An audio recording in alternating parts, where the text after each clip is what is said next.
Fala aí, galerinha do ENA, aqui quem tá falando é o Roger, professor de Filosofia e Sociologia de vocês. Hoje nós estamos aqui chegando na nossa sétima aula de Filosofia, sétima visual de Filosofia, para falarmos aqui um pouquinho sobre o período que a gente chama na filosofia, né, que é após aquela era dos autores clássicos, né, começou lá em Sócrates, depois Platão e Aristóteles. Chegamos aqui no nosso período da filosofia, que é o período helenista. Né? A gente já está falando um pouquinho das principais correntes helenistas, né? Aqui o epicurismo, o estoicismo, o ceticismo, o pirronismo e o cinismo. Né? Este período, como eu já falei, ele é posterior àquela era, vamos dizer assim, o período que a gente tem dentro da filosofia, que é o período clássico. Né? E este período helenista, ele nos traz, né, quando a gente fala em período helenista, a gente tem que lembrar que esta é um período que está compreendido dentro do que a gente conheceu e conhece como Império Macedônico, né? Que era, digamos, nesta fase áurea das correntes de pensamento helenistas, foi comandado por Alexandre o Grande, né? Que ele justamente propiciou essa expansão da filosofia, do pensamento filosófico. A gente tem que lembrar que teve-se um período lá da antiguidade que as cidades-estados gregas elas estavam em confronto entre si, né? E em determinado momento o Império Macedônico ele conseguiu dominar, conseguiu impor-se sobre essas cidades-estados gregas, e uma das coisas que propiciou foi este contato da cultura macedônica, das diversas formas de cultura presentes no Império Macedônico, com a forma de cultura, a forma de enxergar, a forma de se expressar, vamos dizer assim, que os gregos tinham. Então, isso foi propiciado por Alexandre o Grande, que teve como um de seus tutores Aristóteles. Né? Então, ele foi influenciado por esta ideia de valorizar a filosofia, de ter a filosofia, digamos, em alta conta. Então, isso propiciou alterações na filosofia, porque a filosofia ela deixou de ser pensada somente no contexto ali das cidades gregas, né, naquele contexto de explicar a origem do mundo, a origem dos seres, explicar as relações, vamos dizer assim, as relações dentro da sociedade. A gente tem que lembrar que esta época aqui também já é uma época de uma filosofia sistemática, né? Então ela não é mais aquela coisa generalizada. Então ela tem as suas diferentes áreas, né? Então ela está sistematizada em algumas áreas. E, como eu já falei, propiciou o contato da filosofia grega com outras culturas. Vale lembrar que o Império Macedônico era um império gigantesco, né?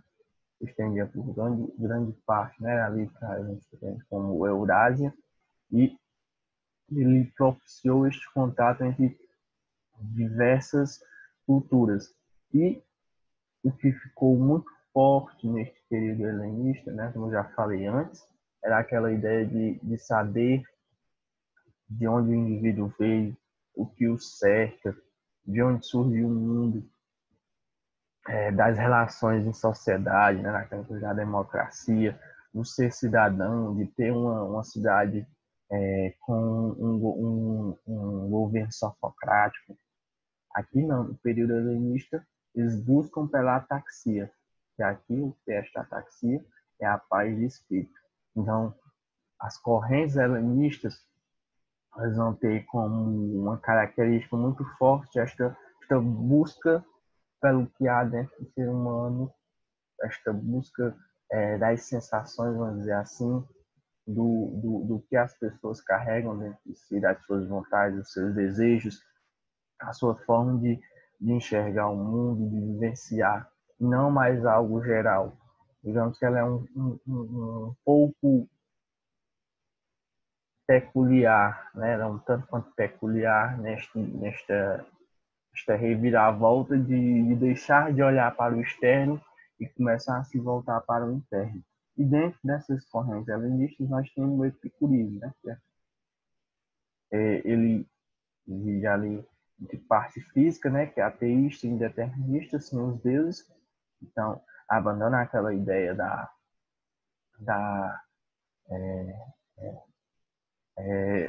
atribui, a gente pode dizer que ela é muito interligada com esta parte ainda da filosofia passada, né, que já tinha, digamos, avançado quanto a não acreditar em deuses, a não acreditar nos mitos. Então, a parte física do epicurismo, ela tem esta ideia de ser ateísta, de ser indeterminista, sem deuses, sem crenças, sem acreditar em nada, e a parte ética, que é a parte hedonista, né? Que talvez seja quando vocês lembram de epicurismo, quando vocês ouvem falar desta corrente, vocês têm um relato de memória e se lembram desta palavra, né, do hedonismo, que a felicidade consiste no prazer ou na ausência de dor física e psíquica.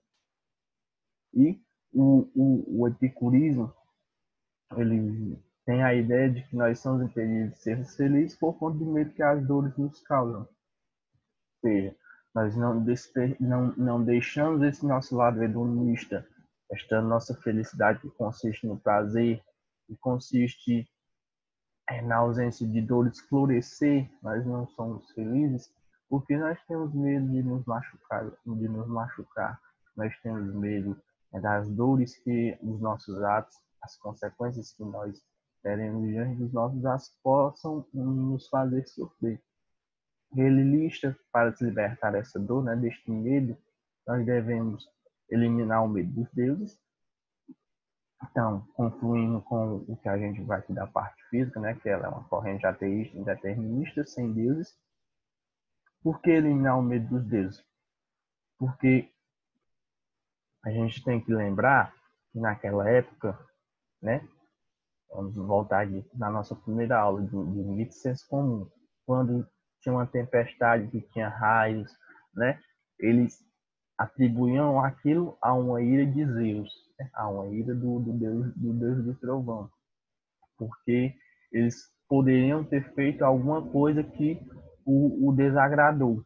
Então, eliminando este medo dos deuses, eliminando este receio de fazer algo, mesmo que lhe traga felicidade, mas que possa chatear os deuses, você vai estar se libertando desta dor e desta sensação de medo que possa lhe atribuir por algo que você fez e mesmo lhe trazendo felicidade, desagradou aos deuses.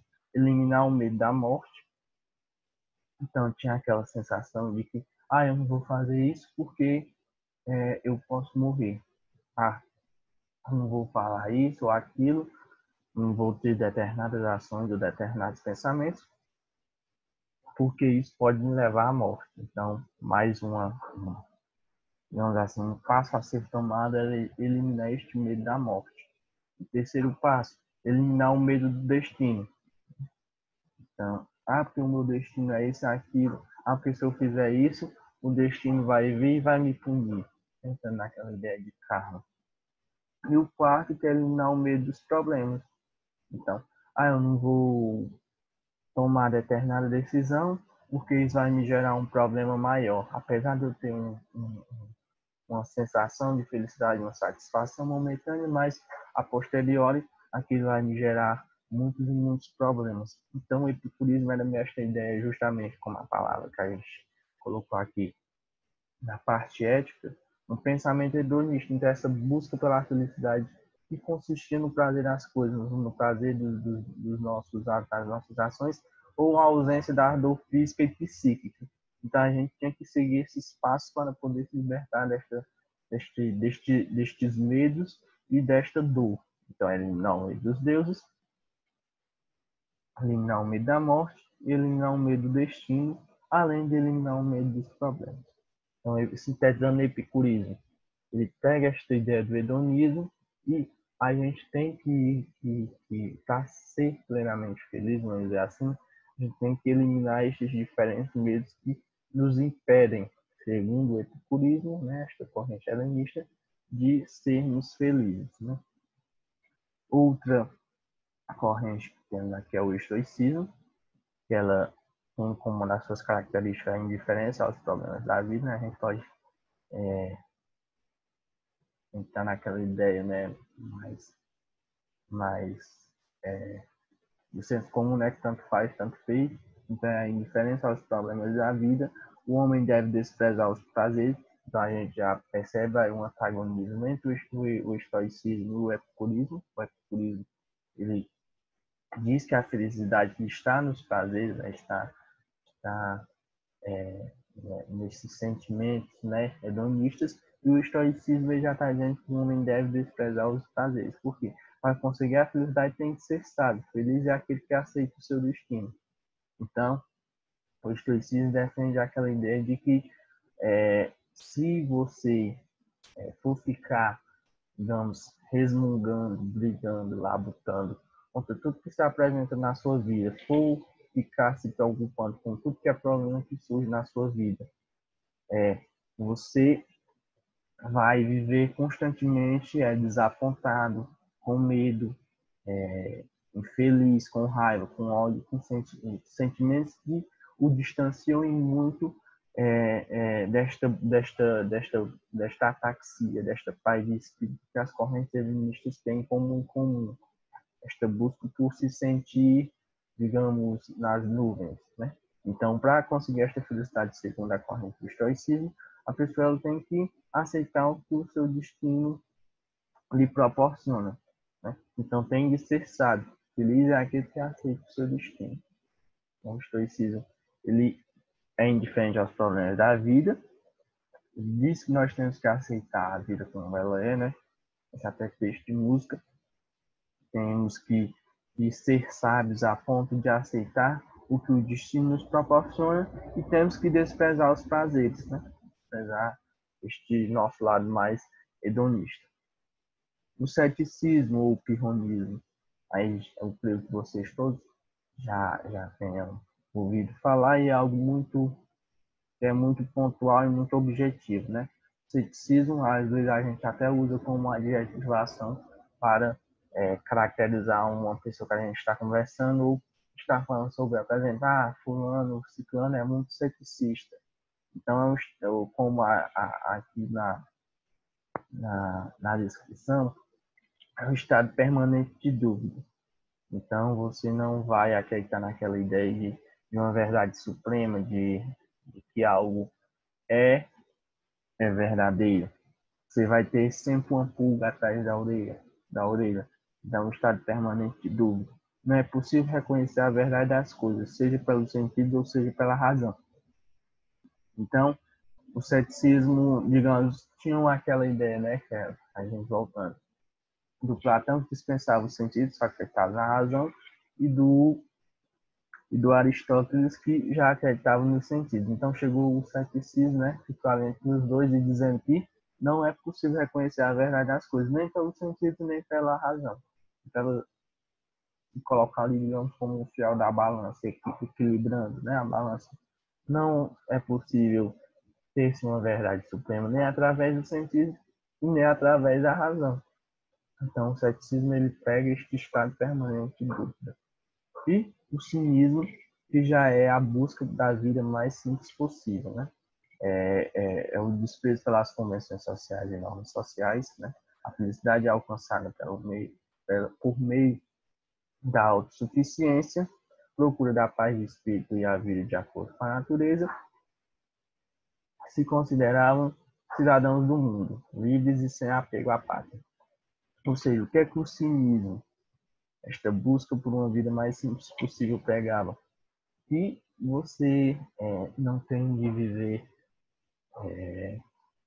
de acordo com a padronização que a sociedade lhe, lhe impõe.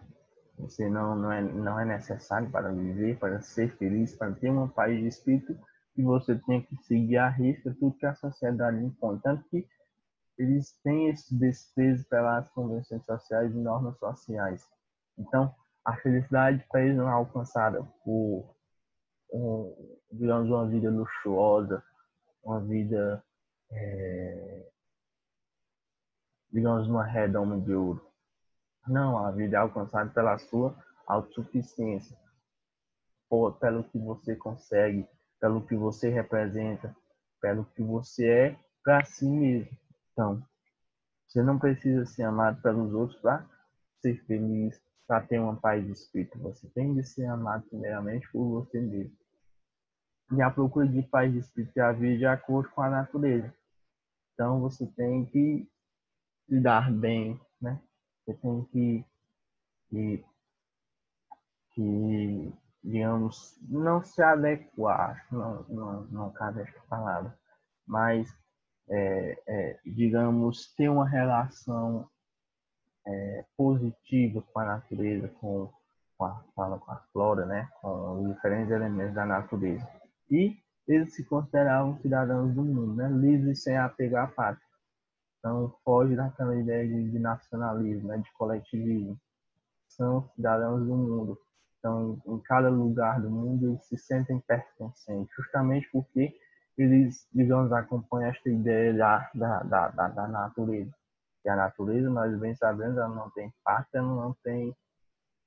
ela não é de ninguém, né? Ela é de todos ao mesmo tempo. Então, esta ideia de cidadãos do mundo é que eles eram de todos os lugares ao mesmo tempo. Então, o cinismo ele leva mais esta ideia de desprezo às convenções sociais, desprezo aos padrões sociais, buscar uma vida mais simples possível, porque a felicidade ela está em você se enxergar autossuficiente, que você é suficiente para si mesmo e viver de acordo com a natureza, e assim você vai conseguir chegar a uma paz de espírito. Né? Você vai conseguir sentir-se bem consigo mesmo. Então, são 4 correntes, né? Bem rápido, bem, digamos assim, bem intuitivas. E vamos fazer agora 2 questões aqui do Enem. Primeira questão, o enunciado diz o seguinte: a Biblioteca de Alexandria exerceu durante certo tempo um papel fundamental para a produção do conhecimento e memória das civilizações antigas. Por quê? Vamos ver aqui o trecho. Alexandria começou a ser construída em 332, antes de Cristo, por Alexandre o Grande, e em poucos anos tornou-se grega. Meio século mais tarde, Ptolomeu II ergueu uma enorme biblioteca e um museu, que funcionou como centro de pesquisa. A biblioteca reuniu entre 200.000 e 500.000 papiros, e com o museu transformou a cidade no maior núcleo intelectual da época, especialmente entre os anos 290 e 88 a.C. A partir de então, sofreu sucessivos ataques de romanos, cristãos e árabes, o que resultou na destruição ou perda de quase todo o seu acervo. Então, aí contando um pouco o surgimento dos tempos áureos da Biblioteca de Alexandria e o que confluiu para a sua destruição. E o enunciado ele quer saber por que esta biblioteca ele exerceu durante muito tempo um papel fundamental para a produção do conhecimento e memória das civilizações antigas. A letra A nos diz o seguinte: porque eternizou o nome de Alexandre o Grande, zelou pelas narrativas dos seus grandes feitos. Maravilha. Apesar de ser uma parte, né, quando se fala aqui de zelou pelas narrativas do seu, dos seus grandes feitos, entrar nesta parte de produção de memória das civilizações antigas, mas esta parte eternizou o nome de Alexandre o Grande não a torna incoerente com o que o enunciado nos propõe. A B. Funcionou como centro de pesquisa acadêmica, deu origem às universidades modernas. Então, apesar de ela ter sim sido funcionado como centro de pesquisa, né? Ela foi importante para propagar o conhecimento, principalmente o conhecimento que se teve quando a filosofia grega passou a circular no Império Macedônio, mas essa ideia de que deu origem às universidades modernas é completamente incoerente, tanto cronologicamente como pelo que a gente sabe que realmente a Biblioteca Alexandrina não deu origem às universidades modernas. A letra C. Preservou o legado da cultura grega em diferentes áreas de conhecimento e permitiu sua transmissão a outros povos. Sim, a Biblioteca Alexandrina ela foi responsável por, digamos ali, ser um centro onde existia diversas formas de conhecimento que os gregos haviam produzido e foi um centro onde foi possível haver essa transmissão de conhecimento para diversos povos, para diversas regiões do mundo. Então, a C é coerente, a nossa alternativa é correta. E a D, porque ela não é correta, ao transformar a cidade de Alexandria no centro urbano mais importante da atividade. Não. A letra F. Essa ideia não tem nada a ver com o enunciado.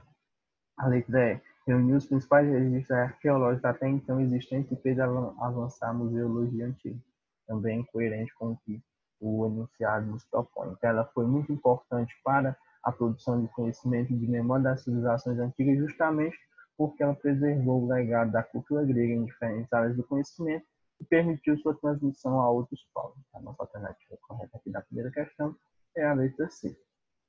E a nossa segunda questão aqui o ceticismo ou pirronismo, e o enunciado dela diz o seguinte: o ceticismo, conforme sugerido no texto, caracteriza-se por. Então, qual é a principal característica do ceticismo? Eu sei que vocês já se ligaram qual a alternativa correta, porque o ceticismo é muito objetivo quando a gente pensa nele, quando a gente fala de ceticismo, mas vamos ler aqui o enunciado do texto. E o enunciado, não, perdão, o trecho que nos é proposto na questão.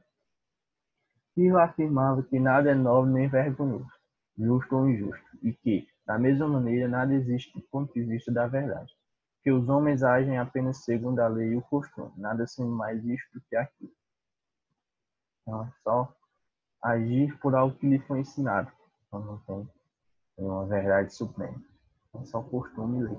Ele levou uma vida de acordo com esta doutrina, nada procurando evitar e não se desviando do que quer que fosse, suportando tudo, carroças presentes, precipícios, cães, nada deixando a arbítrio do sentido. Então aqui é muito fácil a gente enxergar porque sintetiza a ideia do ceticismo, do pirronismo, né? Que não acreditava na verdade, digamos, suprema, né? Na existência da verdade, nem através dos sentidos, nem através da razão. Então existe aquela ideia de uma dúvida constante, né? De duvidar de tudo à sua volta. E o enunciado quer saber justamente qual é essa característica que, conforme sugerido no texto, o ceticismo tem. A letra A, desprezar quaisquer convenções e obrigações da sociedade? Não, é coerente com o que a principal característica do ceticismo, que é justamente esta ideia de uma dúvida constante. A letra B, atingir o verdadeiro prazer como princípio e o fim da vida feliz? Não, muito essa ideia de prazer, né, de uma vida hedonista, aí já é no epicurismo. E esta ideia de desprezar quaisquer convenções e obrigações da sociedade já é um cinismo. Aí já, essa questão também já serve um pouquinho para a gente revisar. Né? Então, desprezar quaisquer convenções e obrigações da sociedade não é do ceticismo, é do cinismo. E também atingir o verdadeiro prazer como princípio e o fim da vida feliz não é ceticismo, é epicurismo. Defender a indiferença e a impossibilidade de obter alguma certeza. Essa sim é a característica principal que quando fala de ceticismo a gente já consegue ter um relapso de memória e lembrar dela, né? Fazer essa compreensão entre ceticismo, essa indiferença e impossibilidade de obter alguma certeza. A nossa alternativa correta é a letra C. A D. Aceitar o determinismo e ocupar-se com a esperança transcendente. Também não é uma característica do ceticismo. A letra E. Agir de forma virtuosa e sábia a fim de enaltecer o homem bom e belo. Essa ideia de agir de forma virtuosa e sábia, já a gente pode colocar ela ali no meio que dentro do estoicismo. Mas a nossa alternativa correta aqui, né? O ceticismo, conforme sugerido no texto, caracteriza-se por defender a indiferença e a impossibilidade de obter alguma certeza. Então, a nossa alternativa correta aqui acaba sendo a letra C.